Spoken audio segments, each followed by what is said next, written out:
27 জানুৱাৰী তাৰিখে নতুন দিল্লীত তৃতীয় বড়ো চুক্তি বা থাৰ্ড বড়ো পিছ একৰ্ড অৰ্থাৎ BTR একৰ্ডখন স্বাক্ষৰিত হৈছিলে আৰু সেই BTR একৰ্ডখন স্বাক্ষৰ কৰিছিলে এপছুৰ নেতৃত্বকে ধৰি NDFB নেতৃত্বকে ধৰি বিভিন্ন বড়ো সংগঠনে উমৈহতীয়াভাৱে সমূহ বড়ো সংগঠনে বড়োলেণ্ডৰ যি দাবী সেই দাবী ক্ষণস্থায়ীভাৱে সাসপেন্ড কৰি বা সেই দাবীটোক পৰিহাৰ কৰি অসমৰ ভিতৰতে ঐক্যতা অসমৰ ভিতৰতে এক হৈ থাকি BTR অঞ্চল হিচাপে এই অঞ্চলখন নতুনভাৱে BTCৰ পৰা BTR হ'ব বুলি এক একৰ্ড স্বাক্ষৰিত কৰিছিলে কিন্তু আজি তৃতীয় বড়ো চুক্তি সহি হৈ গল আজি ক'ব গ'লে সকলোৱে BTR একৰ্ডৰ কথা কৈছে নানা ৰাজনীতিবিদবিলাকে বহু কথা কৈছে কিন্তু এইখিনি সময়তে লক্ষণীয় কথা যে BTR একৰ্ডখন দৰাচলতে কি অৱস্থাত আছে BTR একৰ্ডৰ ইমপ্লিমেন্টেশন খিনি কি অৱস্থাত আছে এইখিনি যদি আপোনালোকে দেখে তেতিয়া হলে আপোনালোকৰ চকু কপালত উঠিব মই ৰাজকুমাৰ পৃথ্বীৰাজ নাৰায়ণ দেৱ মেছ আৰু মোৰ লগতে থকা বন্ধু মোৰ লগৰীয়া থুলুংগা বসুমতাৰী আমি দুয়োৱে NDFBৰ শান্তি চুক্তিৰ মধ্যস্থতাকাৰী আছিলো অৰ্থাৎ আমি NDFBৰ পিছ টক্স মিডিয়েটৰ্ছ আছিলো বা তৃতীয় বড়ো চুক্তিৰ শান্তি চুক্তিৰ মধ্যস্থতাকাৰী আছিলো আৰু আমি দুয়োৱে গৈ মিয়ানমাৰৰ পৰা NDFBৰ শীৰ্ষ নেতৃবৰ্গক সন্মান কৰি ভাৰত চৰকাৰৰ সৈতে এক উমৈহতীয়া আলোচনা বহাই আলোচনাত আয়োজন কৰি আমি এক নেগোসিয়েশনত গৈ যাতে আমি বড়োলেণ্ড ডিমাণ্ডখনক এছাইড ৰাখি আমি অসমৰ ভিতৰতে থাকি এটা সলিউশন আনিব পাৰো অসমক ঐক্য হিচাপে ৰাখি আমি ঐক্যবদ্ধ হিচাপে অসমীয়া হিচাপে যাতে ইয়াতে জীয়াই থাকিব পাৰো তাৰ বাবে এখন একৰ্ড আমি স্বাক্ষৰ কৰাৰ কাৰণে আমি যুঁজা চলাইছিলো দিল্লীত আৰু তাৰ পৰিণতিত NDFB সমূহ গতে আমাৰ মধ্যস্থতাত সৈমান হৈ তেওঁলোকে একেলগে আহি দিল্লীত তেওঁলোকে একৰ্ডখন সাইন কৰিলে আনকি বি সাউৰাইগড়ৰ নেতৃত্বাধীন NDFB এছু তেওঁলোকৰ যিমানবোৰ সন্ত্ৰাসবাদৰ কাৰ্যকলাপ আছে তেওঁলোকৰ যিমানবোৰ অস্ত্ৰৰে তেওঁলোকৰ যি নন ভায়োলেন্ট ৰিভলিউচন আছিলে সেই এক্সট্ৰিমিষ্ট মুভমেন্টটো তেওঁ ত্যাগ কৰি তেওঁ আউজ লে ডাউন কৰি সমূহ নেতৃবৰ্গই এই একৰ্ডখনক সন্মান জনাই মানে মূল সুঁতিলৈকে ঘূৰি আহিছিলে তাৰ কাৰণে আমি বহুত ধন্যবাদ দিও আপোনালোকক যে আপোনালোকে আমাক বহুত সহায় সহযোগিতা আগবঢ়াইছিলে আনকি চৰকাৰেও বহুত সহায় সহযোগিতা আগবঢ়াইছিলে আৰু অসমৰ ৰাইজৰ যি প্ৰাৰ্থনা অসমৰ ৰাইজৰ যি আশা কামনা আছিলে যে NDFB মৰিলেও NDFB গুলিত মৰিলেও আমাৰে এজন অসমৰ সন্তান ঢুকায় আনকি আৰু যদি NDFBয়ে কোনোবা পুলিচ বা আৰ্মিক মাৰে তেও কিন্তু আমাৰে সন্তান আমাৰে অঞ্চলৰ সন্তান গতিকে দুই পক্ষই ইয়াতে লাভান্বিত হৈছিলে NDFB হৈছিলে বড়ো ৰাইজেও হৈছিলে আৰু লগতে অসমৰ প্ৰশাসনেও ইয়াৰ জৰিয়তে লাভালাভ মানে প্ৰাপ্ত কৰিছিলে আজি এয়া অতিকৈ দুখ লাগিছে যে আমি দুয়োৱে মধ্যস্থতাকাৰী হিচাপে এই সংবাদ মেলটো পুনৰাই আপোনালোকক সম্বোধন কৰিবলগীয়া হৈছে কাৰণ আমি দুখ পাইছো যে আপোনালোকে যি 27 জানুৱাৰী 2020 চনত BTR একৰ্ড অৰ্থাৎ তৃতীয় বড়ো চুক্তি সহি হোৱা বুলি আপোনালোকে সকলোৱে সংবাদ মাধ্যমত তাৰমানে নিউজ কভাৰ কৰিছিলে সকলোৱে উলহ মালৰে বম ফুটিয়াইছিলে ফূৰ্তি কৰিছিলে যে আজিৰ পৰা আৰু অসমত বড়োলেণ্ড আন্দোলন নহব আজিৰ পৰা আমি অসমত BTC আৰু অসমখন ভাই ভাই হিচাপে থাকিব আমিও এয়াই আশা কৰিছিলো কিন্তু আজি কি হল আজি ক'ব গ'লে BTR একৰ্ডখন ক'ব গ'লে এক ফপুলা স্বৰূপ হিচাপে হৈ থাকিলে আমি মধ্যস্থতাকাৰী হিচাপে আমি দুখ অনুভৱ কৰো যে BTR একৰ্ড বা তৃতীয় বড়ো চুক্তি অনুযায়ী পেৰা 3.1 অফ দা মেমৰেন্ডাম অফ সেটেলমেন্ট অৰ্থাৎ BTR একৰ্ডৰ পেৰাগ্ৰাফ 3.1 3.1 কি কোৱা হৈছিলে that 3.1 of the memorandum of settlement particularly mentions that a commission will be appointed under paragraph 14 to the 6th schedule of the Constitution of India soon after signing of the MOS. And upon recommendation of the Commission, para 3.1 bracket 1 of the Memorandum of Settlement specifically refers to the inclusion of contiguous villages to the Bodoland Territorial area districts having majority of tribal population as demanded by Bodo organizations signing the MOS. অর্থাৎ BTR চুক্তিখন স্বাক্ষৰ হোৱা মৰ্মে বা BTR একৰ্ডৰ অনুযায়ী পেৰা 3.1 অনুযায়ী যিমানবোৰ BTCত গাতে লাগি থকা ট্ৰাইবেল গাঁওসমূহ আছিলে বা জনজাতীয় গাঁওসমূহ আছিলে বা বড়ো গাঁওসমূহ আছিলে সেইবিলাক গাঁৱক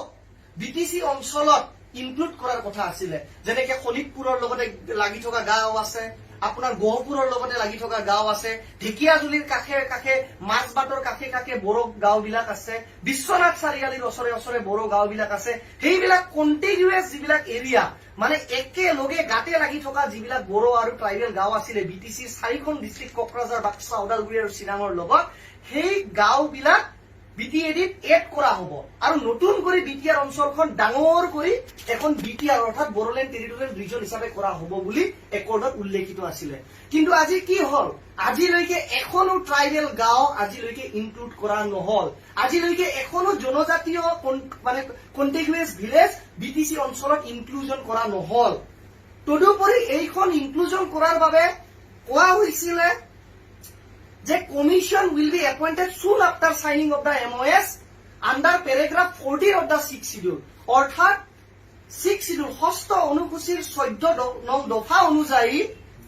এটা আয়োগ গঠন কৰা হ'ব বা এখন কমিশন গঠন কৰা হ'ব, যে কমিশনৰ জৰিয়তে কমিশনে ৰিপৰ্ট দিব কোনবিলাক গাঁও ইনক্লুড কৰিব লাগে, কোনবিলাক নতুনকে গাঁও ইনক্লুজন কৰিব লাগে আমাৰ BTC অঞ্চলত BTR কৰাৰ বাবে। কিন্তু এই কমিশন গঠন কৰা নহল, এই আয়োগো গঠন কৰা নহল। এই আয়োগখন immediately after signing of MOS, immediately বুলতে কি বুঝায় 7 দিন 10 দিন 15 দিন, কিন্তু আজি 7 মাহ উকলি গল, 8 মাহ উকলি গল, কিন্তু এতিয়ালৈকে আয়োগৰ কোনো নামো গন্ধ পোৱা নাই। আয়োগখনে ৰিপৰ্ট দিয়াৰ কথা আছিলে as per para 3/3 of the MOS, paragraph 3 subsection 3 of the memorandum of settlement, অৰ্থাৎ BTR একৰ্ড বা তৃতীয় বড়ো শান্তি চুক্তিৰ পেৰাগ্ৰাফ 3.1(3) অনুযায়ী কোৱা হৈছিলে যে after inclusion there would be increase in constituencies of BTC up to 60 seats without affecting the reservation percentage of the tribal communities, মানে এক্সিস্টিং যিখিনি ৰিজাৰ্ভেশন ট্ৰাইবেলৰ কাৰণে BTC অঞ্চলত আছে সেইখিনি ৰিজাৰ্ভেশন বজাই ৰাখিয়ে আমাৰ যি 40টা আজি BTC পৰিষদত 40টা যি সিট আছে, আজি BTC পৰিষদীয় নিৰ্বাচনত ক'ব গ'লে 40টা সিটত প্ৰতিদ্বন্দ্বিতা হয়, কিন্তু সেইখনক 60টা লৈকে লৈ যোৱাৰ কথা আছিলে আৰু ৰিজাৰ্ভেশনৰ পাৰ্চেন্টেজ খিনি ট্ৰাইবেলৰ কাৰণে আজিৰ দিনত যিটো আছে সেইটোই ৰখা কথা আছিলে। কিন্তু 40ৰ পৰা 60 টো দূৰৰ কথা, 40ৰ পৰা 41টা সিটো আজিলৈকে নহলে। আৰু ক'বলগীয়া কথা এই সম্পৰ্কতে যে যি কমিশন আছিলে এই যি সিট বঢ়োৱাৰ কাৰণে, সিট ডিলিমিটেশন 40ৰ পৰা 60টা সিট ইনক্ৰিজ কৰাৰ বাবে গাতে লাগি থকা গাতে কাষৰীয়া যিমানবোৰ জনজাতীয় গাঁও বা ট্ৰাইবেল ভিলেজ আছে, সেই ট্ৰাইবেল ভিলেজক যিমান BTC ইনক্লুড কৰা কথা আছিলে নতুনকে BTR গঠন কৰাৰ বাবে, সেইবিলাক কিমান দিনৰ ভিতৰত কৰিবলগীয়া আছিলে, টাইম ফ্ৰেম বান্ধি দিয়া আছিলে। যে টাইম ফ্ৰেম অনুযায়ী কি কয় যে এটা পেৰা 3.2 of the MOS states that the commission will include representatives of the state government as well as other stakeholders including APSU and BTC as its members.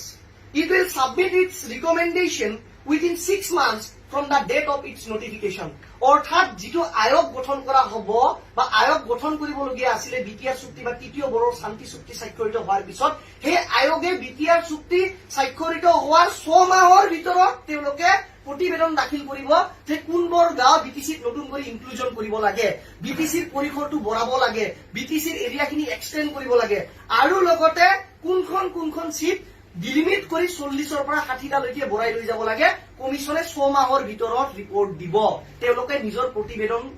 দাখিল কৰিব। কিন্তু 6 মাহৰ ভিতৰত ৰিপৰ্ট দিয়াটো দূৰৰে কথা, আজি একৰ্ড হৈ যোৱাটো 8 মাহ প্ৰায় হৈ গল, 8 মাহ উকলি গল, কিন্তু কমিশন এতিয়ালৈকে গঠনে হোৱা নাই, গঠনটো হোৱাই নাই, ৰিপৰ্ট দিয়াটো দূৰৰে কথা। আৰু অৱশেষত মই আপোনালোকৰ ওচৰত এইখিনি কথা অতি মনত দুখ সহিতে মই আপোনাৰ ওচৰত দাঙি ধৰিব বিচাৰিছো যে আমি যিটোৱে NDFBৰ মধ্যস্থতাকাৰী আছিলো, থুলুংগা বসুমতাৰী আৰু মই ৰাজকুমাৰ পৃথ্বীৰাজ নাৰায়ণ দেৱ মেছে যেনেদৰে বহুত অহৰহ দিন ৰাতি কষ্ট কৰি নিজৰ জীৱনক লগত মানে হেতালি খেলি দেশৰ কাৰণে বা আমাৰ ৰাজ্যখনৰ কাৰণে আমি এনডিএফবি হতে এক মধ্যস্থতা কৰি তেওঁলোকক শান্তিৰ পথেৰে মানে এক মূল সুঁতিলৈকে ঘূৰাই আনিছিলো কিন্তু আজি আমি দুখ পাইছো যে যিবিলাক এনডিএফবিৰ ভাইসকলে তেওঁলোকৰ সহস্ৰ আন্দোলন ত্যাগ কৰি আমাৰ মানে মূল সুঁতিলৈকে ঘূৰি আহিছে তেওঁলোকৰ যি ৰিহেবিলিটেশ্যন বা পুনৰ সংস্থাপন হ'ব লাগিছিলে সেই পুনৰ সংস্থাপন হোৱা নাই তাৰ মানে কি বুজাইছে সেটেলমেন্ট উইথ এনডিএফবি ফেকশনস বোলা এটা পেৰাগ্ৰাফ 9 আছে তৃতীয় বড়ো চুক্তি অৰ্থাৎ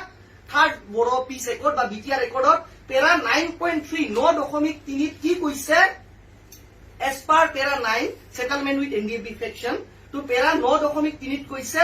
যে a committee headed by IGP special branch Assam with representatives of other departments as members will make an assessment of rehabilitation needs of the cadres based on age profile, educational qualification, general area of residence, etc. The committee may also involve successful NGOs and entrepreneurs in this effort. অর্থাৎ কোৱা হৈছে যে IGP অৰ্থাৎ আৰক্ষী মহাপৰিদৰ্শক যি নেকি special branch বিশেষ বিভাগৰ আৰক্ষী মহাপৰিদৰ্শক আজিৰ দিনত ক'ব গ'লে হিৰেণ নাথ ডাঙৰীয়াই আইজিপি এছবি হৈ আছে তো তেওঁৰ নেতৃত্বত এটা কমিটি গঠন কৰা হ'ব আৰু এটা কমিটিয়ে কি কৰিব এসেসমেন্ট কৰা আৰম্ভ কৰিব যে কেডাৰ্স বিলাকক আমি ৰিহেবিলিটেশ্যন কেনেকৈ দিব পাৰো এনডিএফবিৰ যে আমাৰ ভাতৃসকলে যে উভতি আহিলে মূল সুঁতিলৈকে যিবিলাকে অস্ত্ৰ ত্যাগ কৰিলে মূল সুঁতিলৈকে ঘূৰি আহিলে সেই অস্ত্ৰ ত্যাগ কৰা যিবিলাক মানে ক'ব গ'লে ভাইসকল আছে তেওঁলোকৰ জীৱন জীৱিকাৰ বাবে কি ধৰণে ৰিহেবিলিটেশ্যন দিয়া হ'ব তেওঁলোকক কি ধৰণে পুনৰ সংস্থাপন দিয়া হ'ব তেওঁলোকক কি এসেসমেন্টৰে টকা পইচাৰ সা সুবিধা দিয়া হ'ব বা তেওঁলোকক কি সুবিধাৰে তেওঁলোকক জীৱন যাপন কৰাৰ কাৰণে গভৰ্ণমেণ্টে যিমানখিনি আঁচনিত তেওঁলোকক এংগেজ কৰিব লাগে কৰিব সেইবিলাকক লৈ এটা এংগেজ মানে টোটেল এটা এসেসমেন্ট বনোৱাৰ স্পেচিফিকেলি ইয়াতে কথা আছে কিন্তু আজিলৈকে এটাও এসেসমেন্ট নহল আপোনালোকে যদি অলপমান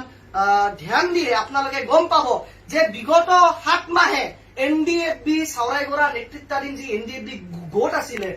যি নেকি ম্যানমাৰৰ পৰা আহি তৃতীয় বড়ো চুক্তি অনুযায়ী তেওঁলোকে মূলসুঁতিত ঘূৰি আহিছিলে তেওঁলোকৰ এজনো কেডাৰো এতিয়ালৈকে জীৱন জীৱিকাৰ বাবে যি ভাত্তা পাবলগীয়া আছিলে বা যি ষ্টাইপেণ্ড পাব লাগিবলগীয়া আছিলে তেওঁলোকে জীয়াই থকাৰ বাবে যিখিনি বেছিক মেইনটেনেন্স এলাৱেন্স পাব লগা আছিলে 7 মাহে নাপালে তাৰ মানে কি তেওঁলোকৰ সংস্থাপনৰ কাৰণে এতিয়ালৈকে ৰিহেবিলিটেশ্যনৰ কোনো এসেসমেন্ট কৰা হোৱা নাই